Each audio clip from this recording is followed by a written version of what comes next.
보내도록 하겠습니다. 오늘 우리에게 주신 하나님 말씀 창세기 28장 10절에서 13절 그리고 잠언 19장 21절 말씀까지 우리 두 구절 우리 함께 보시도록 하겠습니다. 우리 성경 있으신 분은 오늘 본문의 말씀을 찾으시고 함께 말씀 봉독하시겠습니다. 창세기 28장 10절에서 13절 그리고 잠언서 19장 21절 말씀입니다.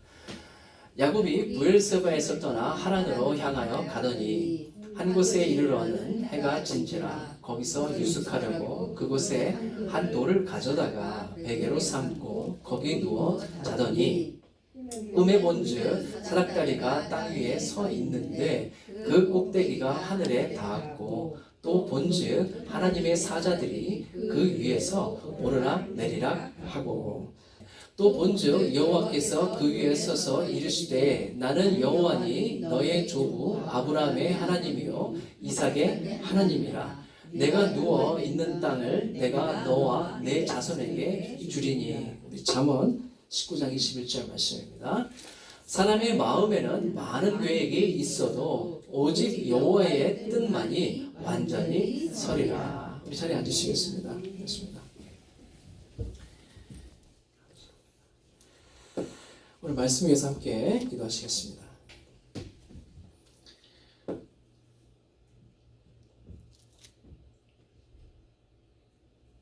우리 진리의 근본이 되어 주시고 또 우리를 구원하여 주시되 주님의 그 사랑과 그 은혜로 독생자 예수 그리스도의 그 십자가로 말미암아 우리를 구원하신 그 놀라우신 그 주님의 그 모든 것에 감사와 찬송함을 돌려드립니다. 오늘도 말씀을 통하여서 주 앞에 나아올 때에 주의 임재의 그 충만하심으로 이 자리를 이 시간을 주님 복되게 하여 주옵소서. 우리 주 예수 그리스도의 이름으로 기도합니다. 아멘.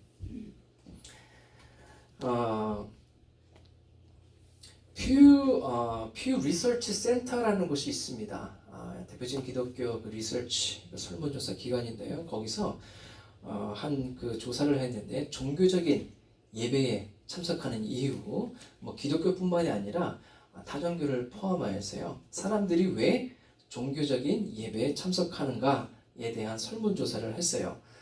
그랬더니 이러한 결과가 나왔는데요. 미국에서 성인 4,729명을 대상으로 좀 오래됐긴 했어요. 2017년에 조사를 하였는데 한 달에 적어도 한 번이나 두 번 이상은 예배에 참석하는 사람들을 대상으로 설문조사를 하였습니다. 그리고 결과가 이렇게 나왔는데 가장 설문조사에 응한 그 이유, 종교적인 예배, 모두 뭐 기독교뿐만 아니라 다른 그 종교에 있어서도 참석하는 그 이유가 왜 참석을 하십니까? 종교적인 예배에 왜 참석하십니까? 라고 하였더니 우리 기독교로 치면은 왜 예배에 참석하십니까? 라고 했더니요. 공통적인 대답이 하나님과 더 가까워지기 위해서라는 대답이 나왔습니다. 응답자의 약 81%가 하나님과 더 가까워지고 싶어서라고 대답을 한 것입니다. 조금 전에 말씀드린 것처럼 개신교뿐만 아니라 모든 종교를 포함한 결과예요. 대부분의 사람들이 교회를 가는 이유 중에 가장 중요한 이유로 하나를 뽑았는데 그것이 바로 하나님을 경험하기 위해서라는 것입니다. 그 외에 보시면 아이들이 도덕적인 기반을 갖게 하기 위하여서 우리 조금 전에 우리 유스 아이들이나 자녀들이 와서 함께 예배를 드렸잖아요. 아이들에게 도덕적인 기반들 무엇이 선이고 무엇이 악한 것인지 또 어떤 것이 윤리적인 것인지에 대해서 알 수 있게 하기 위해서 혹은 3위로 나온 것이 더 나은 사람이 되기 위해서 더 better person이 되기 위해서 예배에 참석한다는 거예요. 그만큼 반대로 보면 예배가 주는 유익함이겠죠. 하나님을 만날 수 있고 우리의 자녀들이 올곧게 성장할 수 있고 더 우리는 더 나은 사람이 될 수 있고 또 고난 슬픔에서 위로받기 위해서 또 설교의 가치를 발견했기 때문에 믿음의 공동체에 참여하기 위해서 혹은 가족의 종교적 전통을 이어가기 위해서 가야 하는 종교적 의무감을 느껴서 새로운 사람들을 만나거나 사회에서 활동하기 위해서 나의 가족 혹은 배우자 혹은 파트너를 만족하게 하기 위해서 안 가면 싸우니까 갔다라는 거예요. 뭐 교회를 어쨌든 이런 그 교회를 가는 이유 중에 예배를 참석하는 이유 중에 가장 큰 것이 여러 이유들이 있지만 그 많은 사람들이 하나님과 더 가까워지기 위해서라고 대답을 하였습니다. 만약에 여러분들에게 이런 질문이 주어진다면 이 많은 리스트 중에 여러분들은 왜 무엇의 이유 때문에 예배에 참석하신다라고 답변을 하시겠습니까? 하나님께서 오늘도 예배에 참석하신 모든 분들을 정말로 진실로 만나시고 또 하나님을 경험하시는 귀하고 복된 시간들이 되시기를 축복드립니다. 이거 좀 켜주세요. 야곱이 그 먼 여행길을 떠났었죠. 그 베델이라고 이름 지은 그곳에서 야곱이 지었어요. 그것을 베델이다라고 지었는데 그곳에서 왜 베델이라고 지었냐면 하나님을 그곳에서 경험하기 때문입니다. 예배한 장소가 된 것이죠, 그것이. 그리고 야곱은 설문조사에 많은 사람들이 응답한 것처럼 하나님과 가까운 곳에 있게 되었고 하나님을 예배하게 되어졌어요. 그래서 오늘 예배를 통하여서도요, 우리 또한 하나님을 좀 예배하는 시간이 되었으면 좋겠는데 잠언서 9장 21절을 보시면은요, 우리 잠언서가 9장 21절 말씀에 이렇게 말씀하고 있습니다. 사람의 마음에는 많은 계획이 있어도 오직 여호와의 뜻만은 완전히 서리라 라고 말씀하셨습니다. 이 말씀은요, 두 가지로 해석을 할 수가 있어요. 첫 번째는 사람이 많은 계획을 세우는 거예요. 그런데 그 계획들은 하나님의 계획과 관련이 없고 하나님의 계획이 온전히 이루어진다는 것이에요. 아무리 많은 그 지혜를 가지고 지식을 가지고 계획을 세우지만 원함을 가지고 세우지만 그것은 하나님의 뜻과는 관계가 없기 때문에 오직 하나님의 뜻만이 세워진다는 것으로 첫 번째로 해석할 수가 있고요.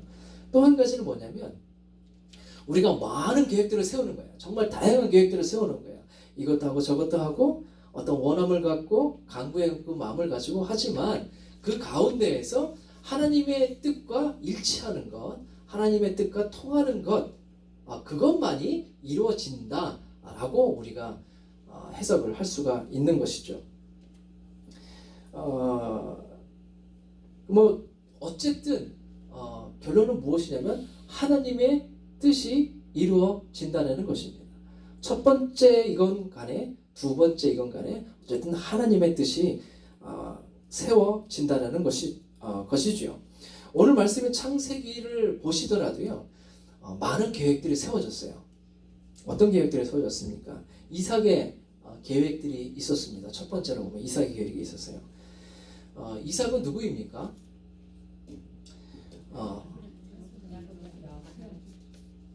야곱의 아버지죠.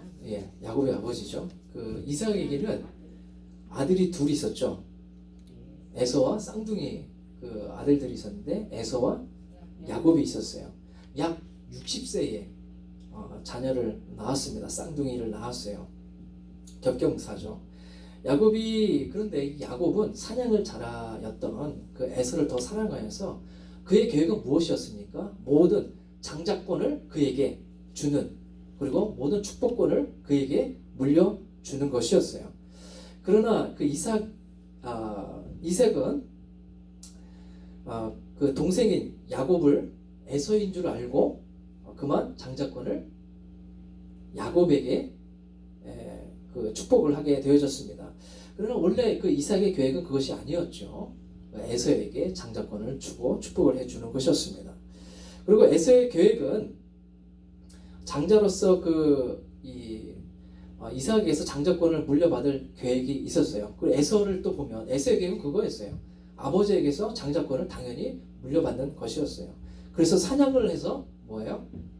그 마지막으로 아버지가 돌아가시기 전에 축복을 해주실 텐데, 그 장자권을 이어받을 텐데, 그 사냥한 것을 가지고 가서 아버지에게서 모든 장자의 권리를 받을 계획이었어요. 그러나 찾아갔을 때 이미 늦었죠. 동생인 야곱이 벌써 모든 장자권을 받은 후였습니다. 그래서 그의 계획 또한 그의 뜻대로 되지가 않았어요. 또 리브가의 계획이 있었어요.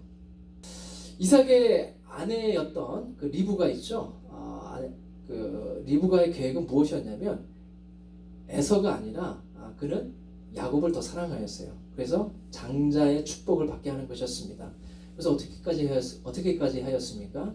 야곱에게 염소의 털을 입혀서 야곱이 축복을 받게 했어요. 그의 계획대로 되는 것 같았죠. 그러나 그녀의 그 계획은 단순하게 끝나지 않았습니다. 형인 에서가 동생 야곱을 죽인다는 소식을 듣고 야곱을 어디로 보내냐면 외삼촌 라반의 집으로 보내서 그곳에 며칠만 있게 하려는 것이 그녀의 계획이었습니다. 이 브엘사바에서 하란까지 보내요.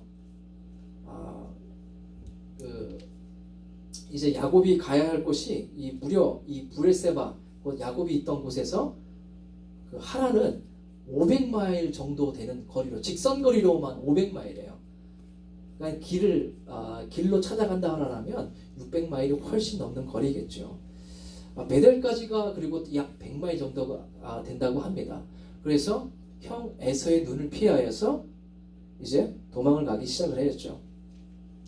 그래서 100마일 정도 가서 이제 베델에 이르게 되어졌어요.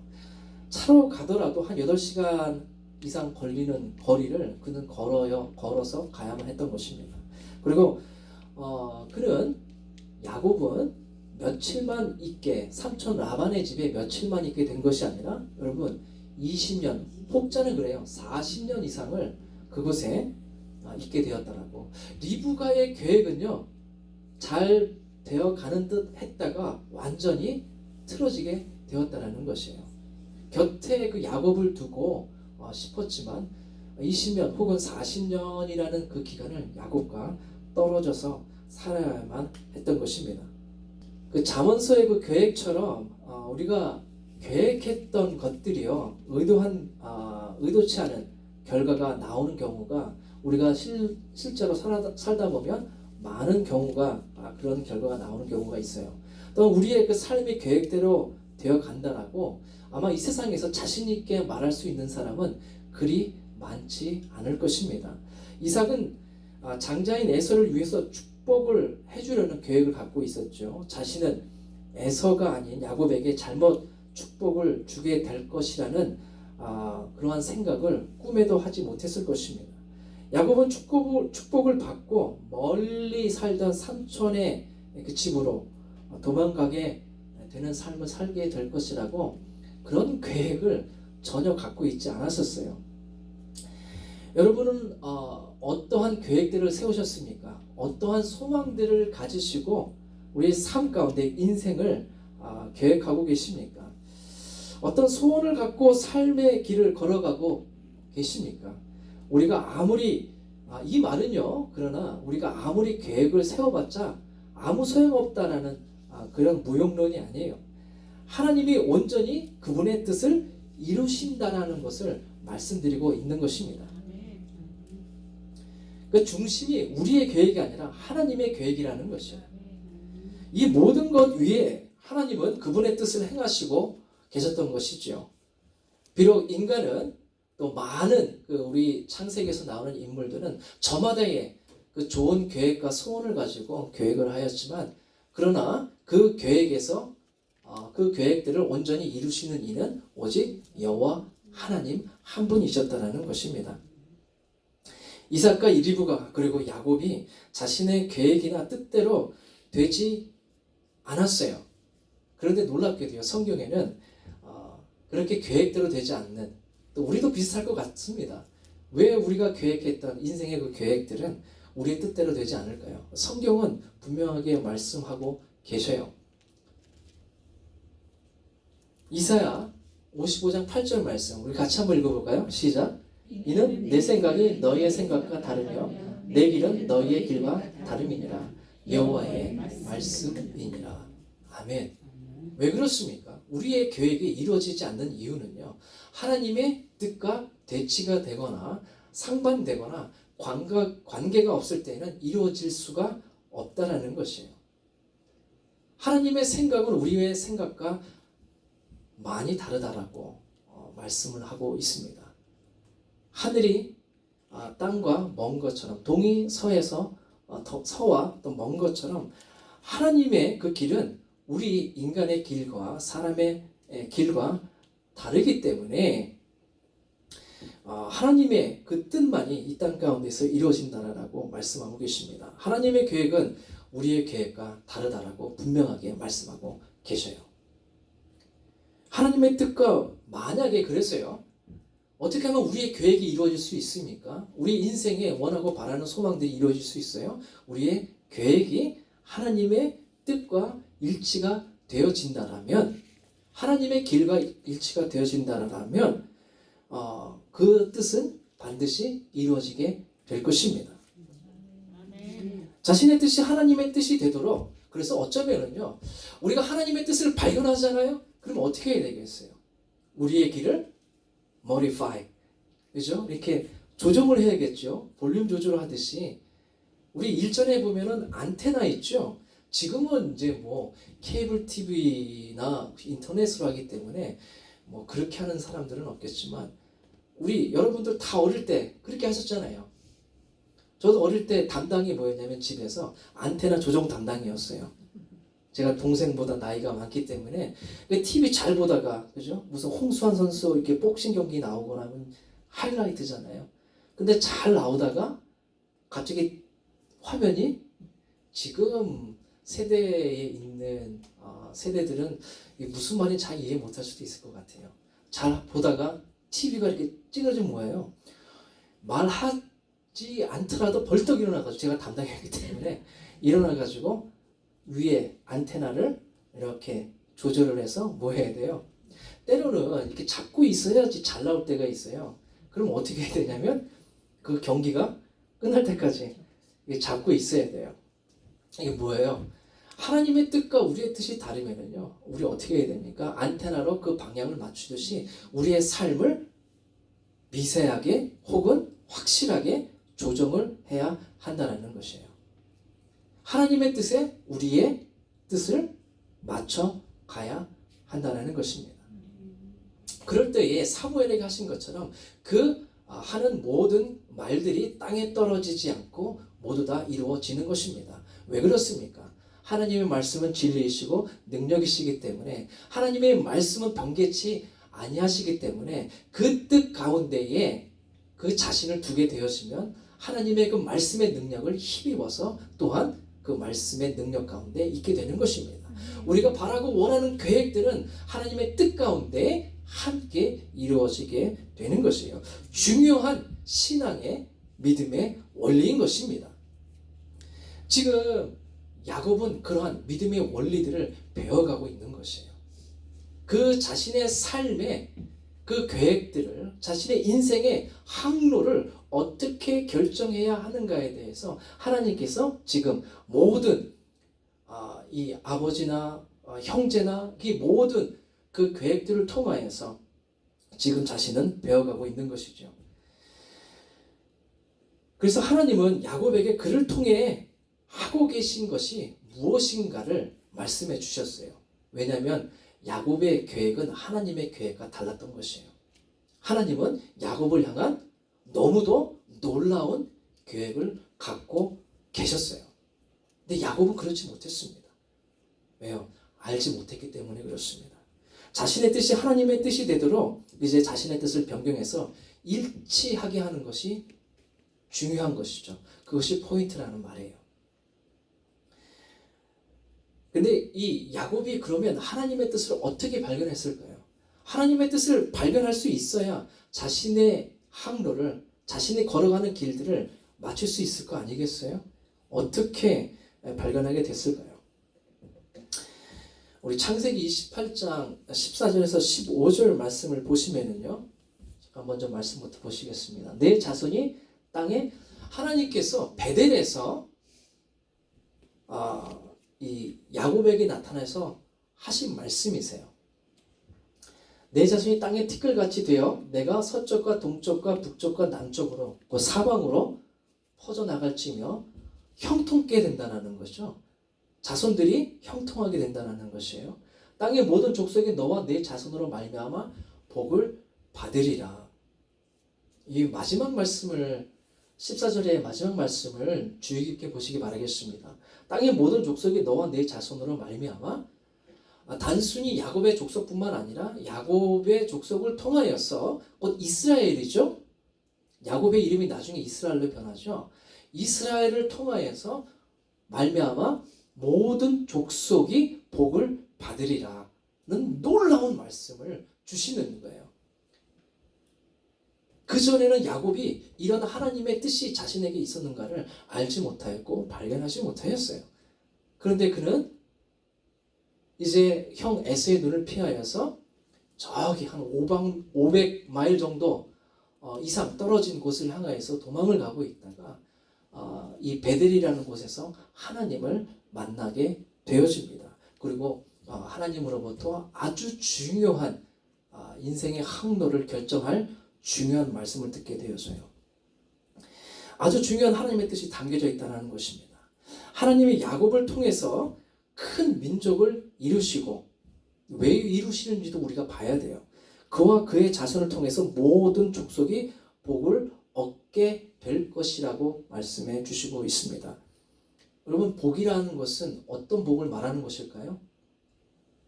잘 먹고 잘 사는 것만을 단순하게 의미하는 것은 아니겠죠.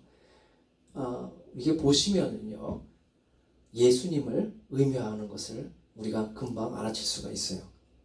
이스라엘, 곧 야곱의 나중에 이름이 이제 이스라엘일 텐데, 이스라엘을 통하여서 무엇이에요? 유다 족속 가운데에서 예수님이 탄생을 하게 되어 주십니다. 예수님이 나타나실 것이고, 예수님이 곧 모든 민족을 구원하시기 위해서 십자가에 달리시고 모든 이들에게, 또 우리에게도 복음이 전해지게 되어졌죠. 모든 이들에게 복을 주시는, 복을 받게 되는 그런 일들이 있게 하신다는 것이에요. 야곱은 하나님이 왜 복을 주시는가에 대해서는 당시 이 놀라운 말씀을 받았지만 깊게 묵상하지 못하였기 때문에 그 의미를 깨닫지는 못했을 거예요. 그러나 하나님은 야곱을 향한 놀라운 계획을 갖고 계셨던 거예요. 그것을 야곱이 이해할 수 있을 만큼 말씀하고 계시는 것입니다. 그래서 조금 전에 말씀드린 것처럼 야곱과 왜 그의 자손들이 복을 받고 그 자손들을 통해 많은 족속들이, 곧 열방들이 복을 받게 되는지 우리는 깊게 생각을 해보아야 합니다. 하나님께서 왜 야곱에게 땅의 약속을 해주셨습니까? 그 다 이유가 있다는 거예요. 거기서 잘 살라라는 어떤 1차적인 의미로만 주시는 말씀이 아니라는 거예요. 하나님의 계획은 모든 사람이 구원받을 수 있도록 예수님을 보내주시기로 계획하시고, 그것을 위해서 야곱에게 땅의 축복과 형통케 하시는 은혜를, 임마누엘의 은혜를 항상 함께 하시겠다라고 말씀을 하셨어요. 15절 말씀을 보시면 내가 너와 함께 있어. 예수님의 이름이 무엇이에요? 천사를 통해서 계시된 예수님의 이름은 임마누엘이었어요. God is with us. 하나님이 우리와 함께 계심이라. 예수님의 이름이 바로 임마누엘이에요. 내가 너와 함께 있어 내가 어디로 가든지 너를 지키며 너를 이끌어 이 땅으로 돌아오게 할지라. 약속의 땅, 가나안 땅이죠. 왜 그 땅으로 돌아와야 돼요? 예수님이 그 땅 가운데에서 태어나셔야 하기 때문입니다. 구원의 일들을 행하셔야 하기 때문입니다. 하나님은 벌써 그 야곱을 통한 구원의 계획들을, 우리를 구원하실 계획들을 세워놓으시고 야곱을 찾아가신 것입니다. 내가 내게 허락한 것을 다 이루기까지 너를 떠나지 아니하리라 하신지라. 참으로 야곱은 복을 받았어요. 어떤 복을 받았어요? 임마누엘, 하나님이 항상 함께 하시고 하나님의 뜻을 이루시기까지 결코 떠나지 아니하시겠다는. 야곱은 어떻게 해야 되겠습니까? 어떻게 해서든 하나님의 뜻 가운데 그것을 붙잡고 평생의 삶의 생명줄로 알고 나아가야 하는 것이죠. 우리는 창세기의 말씀을 알고 있어요. 야곱이 그 라반 삼촌 집에 있으면서 그 잊어버렸죠. 까맣게 잊고 있었어요. 다시 고향으로 돌아갈 때에 야복강에서 씨름했었을 때에 왜 씨름했었겠어요? 하나님께서 야곱에게 이렇게 말씀하셨던 것을 상기하게 하여 주시고 하나님의 뜻이 이루어지게 하기 위해서 그는 씨름을 해야 했던 것이에요.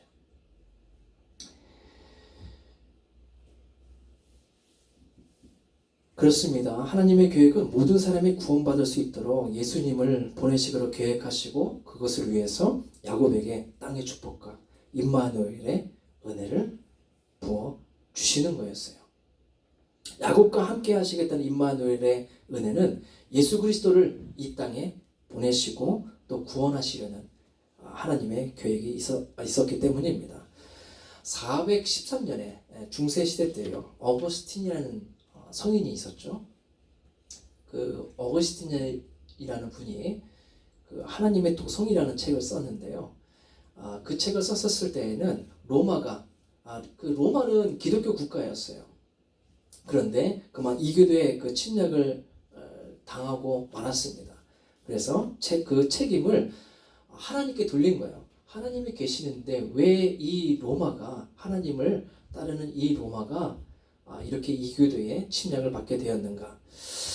이 책을 통하여서 하나님의 도성이라는 책을 통하여서 어거스틴은 이렇게 답변을 합니다. 나는 인류를 두 부분으로 분류한다. 하나는 인간의 기준으로 살아가는 사람들로 구성된 부분이며 무엇을 의미하는 것입니까? 사람의 뜻과 계획대로. 다른 하나는 하나님의 뜻에 따라 살아가는 사람들로 구성된 부분이다. 이 하나님의 도성이라는 책을 통하여서요. 이 로마가 멸망하게 된 것은 결국 무엇이에요? 이렇게 고고한 이 두 줄기에 이 세상에는 두 줄기의 큰 물줄기가 흘러가고 있는데 하나는 하나님의 뜻이라는 강이 흘러가고 있고 하나는 세상의 그 인본주의라는 것의 강이 흘러가고 있다는 것이에요. 그래서 여러분 우리가 사는 이 땅에는 분명히 하나님이 계획하신 것과 사람이 계획하신 것이 동시에 존재한다는 것을 우리는 인지하고 있어야 하겠습니다. 우리는 어느 계획을 따라 그렇다면 어느 계획을 따라 가는 사람들이 되어야 하겠습니까? 지금도 하나님의 뜻은 분명히 우리에게 알려주시고 있습니다. 말씀을 통해서 또한 예배를 통해서 기도를 통해서 우리가 만남을 통해서 우리는 하나님의 뜻을 발견할 수가 있습니다. 중요한 것은요.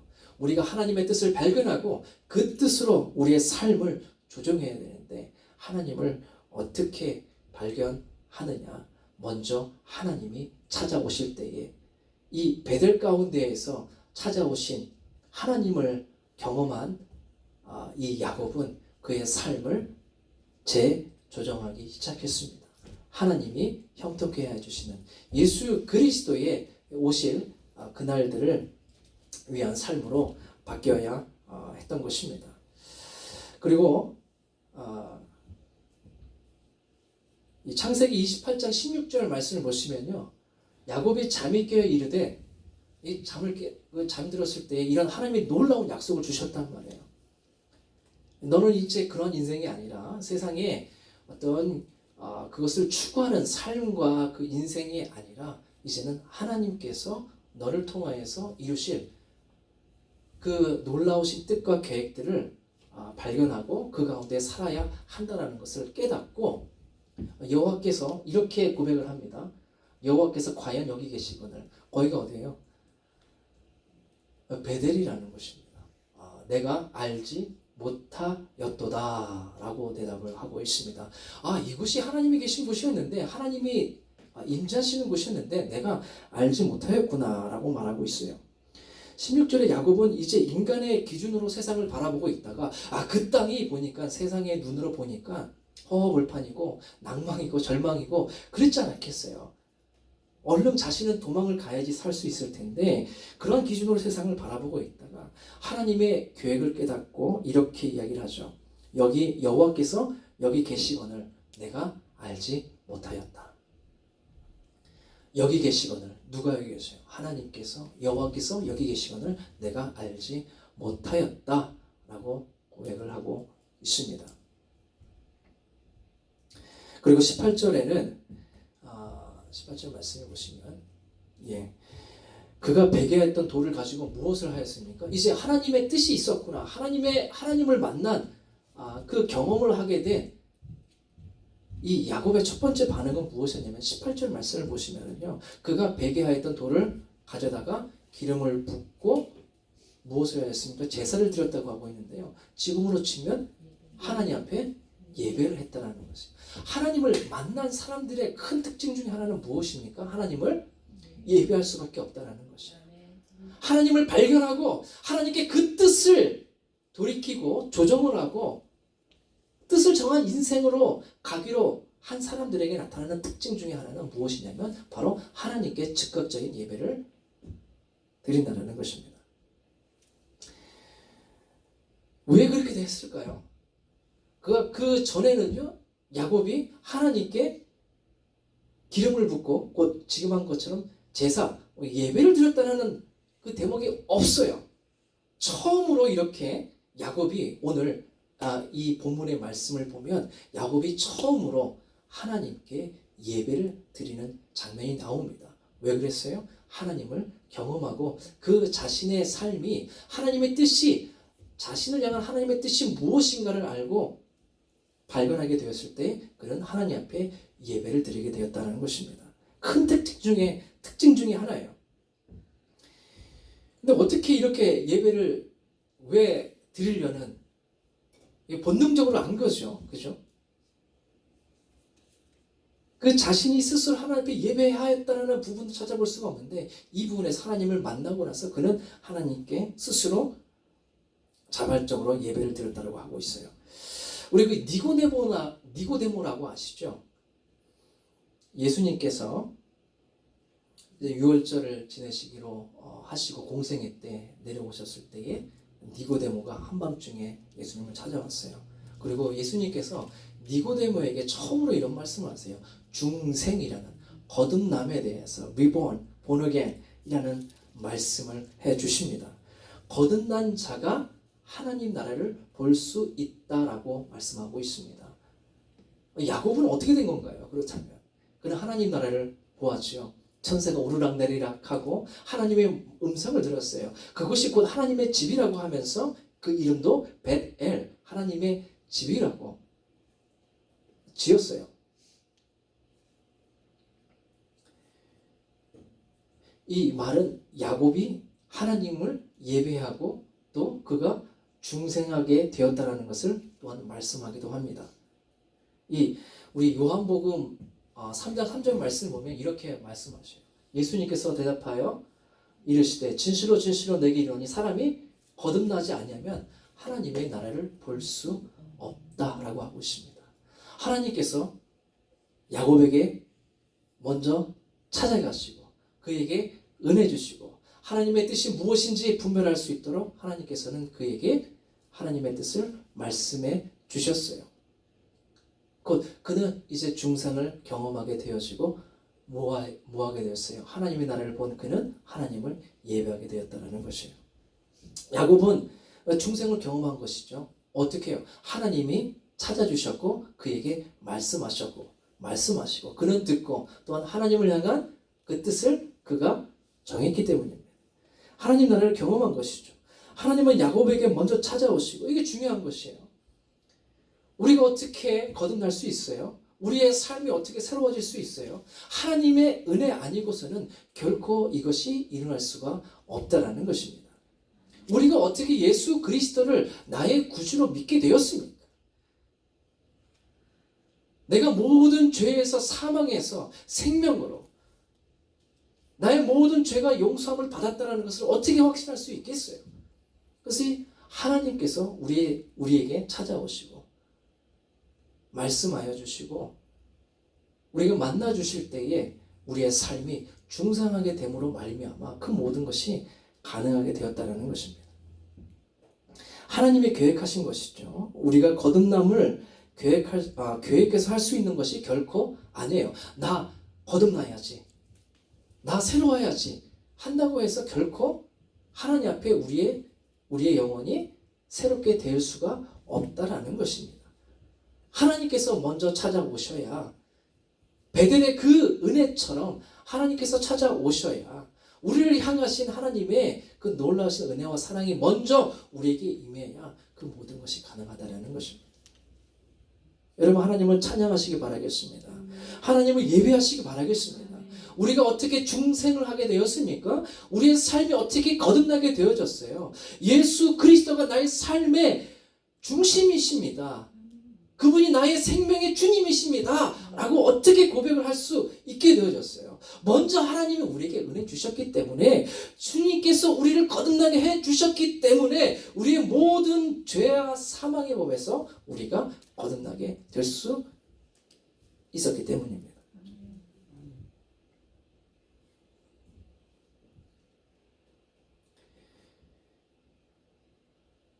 야곱만 거듭나게 되어진 것이 아니죠. 우리 여기에 앉아 계신 모든 분들은 예수 그리스도를 나의 구주로 고백하신 분들이십니다.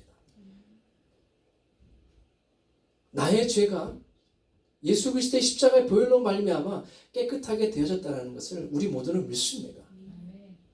그 믿음은 어디로부터 오는 것입니까? 하나님께서 베델의 그 만남에 중생을 경험하게 하신 것처럼 예수 그리스도의 그 놀라우신 은혜를 우리에게 먼저 주셨기에 우리가 그러한 은혜 가운데에서 중생을 거듭난 삶을 살 수 있게 된 것입니다. 그래서 우리는 하나님을 찬양할 수밖에 없는 것이에요. 우리가 한 것이 결코 아니라 하나님께서 먼저 우리를 위한 그 은혜를 주시고 우리에게 역사하셨기 때문에 가능한 것이라는 것입니다. 우리가 어떻게 하나님 나라를 볼 수 있어요? 우리가 어떻게 하나님을 만나고 주님이 나의 마음에 성령께서 계시다는 것을 우리가 어떻게 알 수 있습니까? 주님께서 우리에게 성령의 은혜를 부어주셔서 그 은혜를 주셔서 거듭나게 하셔서 알 수 있다는 것이죠. 그래서 거듭나게 되어진, 중생하게 되어진 야곱이요, 제일 먼저 했던 것이 자신이 베던 돌을, 뭐예요? 그냥 돌일 텐데 그 돌을 분별하여서 이 기름을 부었잖아요. 구별하기 위해서. 왜 구별을 하였습니까? 하나님을 경험하였다는 것을 증명하기 위해서요. 하찮던 돌이 하나님을 예배하는 도구로 사용이 되어졌어요.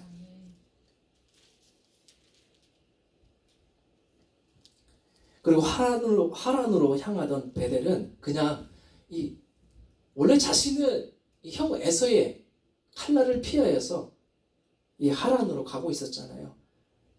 그래서 그 베델을 그냥 지나가려고 했던 것 뿐인데, 하나님은 이 베델이라는 곳에서 그냥 지나가신 것이 아니라 하나님의 그 집이 되게 하여 주셨습니다.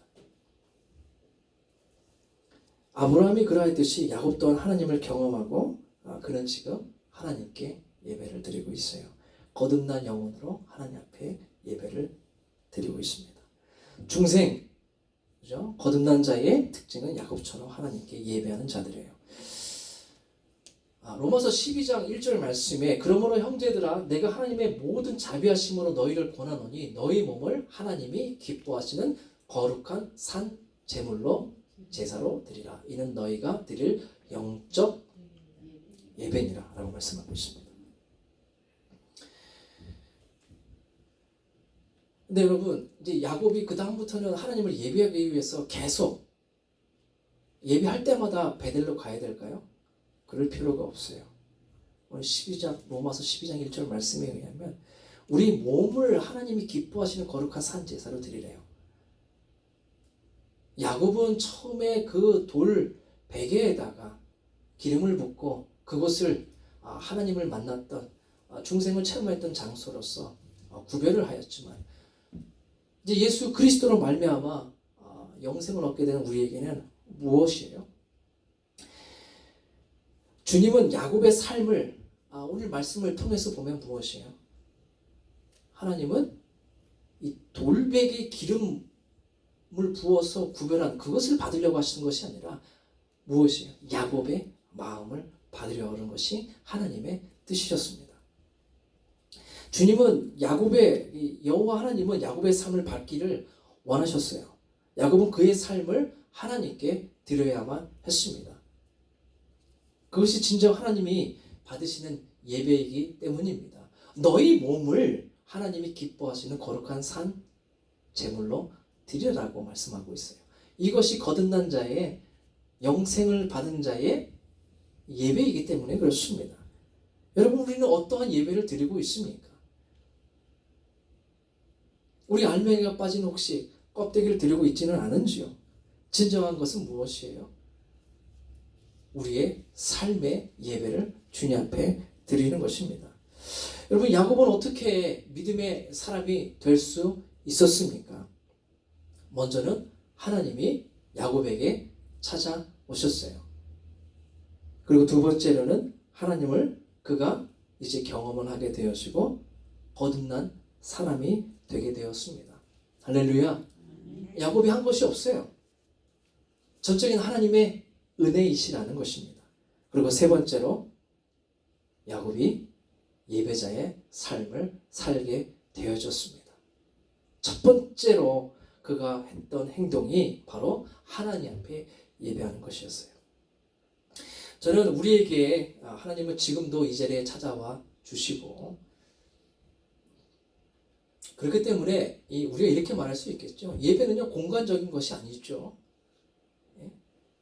뭐 돌이 필요하고 어떤 공간이 필요한 것이 아니라 무엇이에요? 우리의 인지, 우리의 그 마음, 우리의 행위, 그렇죠? 우리의 진정한 그 하나님께서 받으시기를 원하시는 것들이 바로 그러한 것이에요. 우리의 그 깨달음과 하나님의 그 은혜에 감사하는 그 마음들과 우리의 삶을 자체를 드리는 것을 하나님은 더 기대하고 계신다는 것입니다. 하나님께서 지금도 이 자리에 계시다라는 것을 여러분 믿으시기 바라겠습니다. 그리고 하나님께서는 우리를 새롭게 하시는 분이심을 또한 믿으시기 바라겠습니다. 우리 삶의 열매를 주님께서는 기꺼운 마음으로 받으시기를 지금도 원하신다는 것을 여러분 믿으시기 바라겠습니다. 그래서 하나님께서는 우리를 예배자로 세우고 계세요. 먼저 찾아오시고 변화시키시고 또 영광 받으시는 그 주님을 여러분 모두 함께 예배하시는 복되신 삶들이 되시기를 예수 그리스도의 이름으로 축복드립니다. 함께 기도했으면 좋겠습니다. 함께 기도하십시다. 이 시간 내가 주님의 그 구원의 은혜에 감사함을 드립니다. 나를 구원하신 주님, 내가 주님 앞에 찬송과 영광을 돌려드립니다. 나의 나 된 것은 오직 주님의 은혜이오니 오늘도 나를 거듭나게 해주시고 새롭게 하여 주시고 구원의 길 가운데 서 계신 주님의 은혜에 감사함을 드립니다. 우리 주님 앞에 먼저 우리의 삶의 고백을 드리며 함께 기도하시기를 원합니다. 함께 기도하십시다. 아버지 하나님, 이 시간 가운데 기도합니다. 나를 구원하신 그 주님의 그 놀라신 은혜에 감사함을 드립니다. 이제는 내가 죄인이었사오나 내가 하나님을 알지 못하는 하나님과 원수된 관계 가운데 있었사오나 주께서 나를 부르시고 나를 사랑하시고 주님께서 나를 은혜 가운데 나를 소명하여 주시사 예수 그리스도로 말미암아 정결케 하여 주시고 깨끗하게 하여 주시고 모든 죄 가운데에서 나를 의롭게 하여 주셨습니다. 하나님, 오늘도 우리의 삶의 그 영광을 받으시기를 원하시는 주님, 우리 주의 그 말씀의 그 주님의 그 부르심 가운데로 우리가 나아갈 수 있도록 우리의 삶의 주의 그 진리의 그 말씀으로 더 능력 있는 삶 되게 하여 주시옵시고 우리의 발걸음 가운데에 주께서 지도하여 주시고 말씀하여 주시고 가르쳐 주시고 인도하여 주시옵소서. 우리는 어린 양과도 같아서 하나님 길을 잃고 헤맬 때가 있사오나 오직 우리의 목자된 주 여호와 하나님께서 예수 그리스도를 통하여서 오늘도 우리의 발걸음 인도하여 주시옵시고 길은 우리의 그 길잡이가 되게 하여 주셔서 삶의 중심이 되어 주시고 생명이 되어 주시고 의롭게 하여 주시고 생명케 하여 주시는 주님을 향해서 담대 걸어나가게 하여 주시옵소서. 저희 그 길들을 벗어나게 하여 주시옵시고 돌이키게 하여 주시옵시고 오직 우리를 정결케 하시는 예수 그리스도의 십자가의 은혜가 오늘도 주님을 사모하며 주님께 나아가기를 원하는 그 모든 이들 위해 역사하여 주시옵소서. 하나님 아버지, 그렇습니다. 오늘도 주님 앞에 기도드리며 나아갑니다. 우리의 삶을 주님 앞에 겸비하며 또한 드리며 나아갑니다. 주님께서 받으시는 제사는 상한 제사라고 말씀하셨사오니, 상한 심령이라고 말씀하셨사오니, 오늘도 우리의 그 마음을 주님 앞에 드리며 나아갑니다. 온전히 주님 앞에 드리며 나아갑니다. 나누어지지 아니하는 그 마음을 드리며 나아갑니다. 주의 은혜에 감사하며 찬송과 영광을 돌리며 나아갑니다. 우리가 누구간데, 내가 누구간데 주께서 이처럼 사랑하시고 나를 구원하여 주시고 이토록 하나님의 주의 의의 길 가운데로, 주님의 그 생명의 길 가운데로 가도록 인도하여 주십니까? 오늘도 예수 그리스도로 말미암아, 그 외아들 예수 그리스도로 말미암아 나를 그 십자가의 은혜 가운데 서게 하여 주시고 하나님의 그 임재의 그 보좌 앞으로 인도하여 주시는 그 주님의 은혜에 감사함을 드립니다. 때때로 하나님, 우리가 넘어지고 우리가 길을 잃을 때마다 주님, 우리가 두려워하지 않을 것은 오직 주 예수 그리스도께서 우리의 앞잡이가 되어 주시사 생명의 길로, 의의 길로, 주님의 그 임재의 길로, 지성소로 우리를 인도하여 주시고 우리의 삶을 복되게 하여 주시며 우리의 생명력 있게 하여 주시고 하나님의 뜻과 의를 이루게 하신 줄로 믿사오니, 오직 우리의 모든 것인 주님 앞에 우리의 삶을 드리며 나아갑니다. 감사의 제사를 드리며 나아가며 예배의 제사를 드리며 나아가며 우리의 삶의 고백과 하나님 찬송을 돌려드리며 나아갑나니, 주여 굽어 살펴보시옵시며 우리를 긍휼히 여기시고 또 하나님 우리를 은혜로 주님 축복하여 주셔서 오늘도 이 시대 가운데에 하나님 찾으시는 사람 되게 하여 주옵소서. 주의 거듭난 그 삶 가운데서 승리의 삶을 살아가는 저희들대로 되어지게 하여 주옵소서. 이 몸 위에, 주의 그 몸된 교회 위에, 주의 그 믿음의 그 자녀들 머리 위에 이제부터 영원토록 함께해 주시는 간절히 기도드리며 우리 주 예수 그리스도의 이름으로 기도드리옵나이다.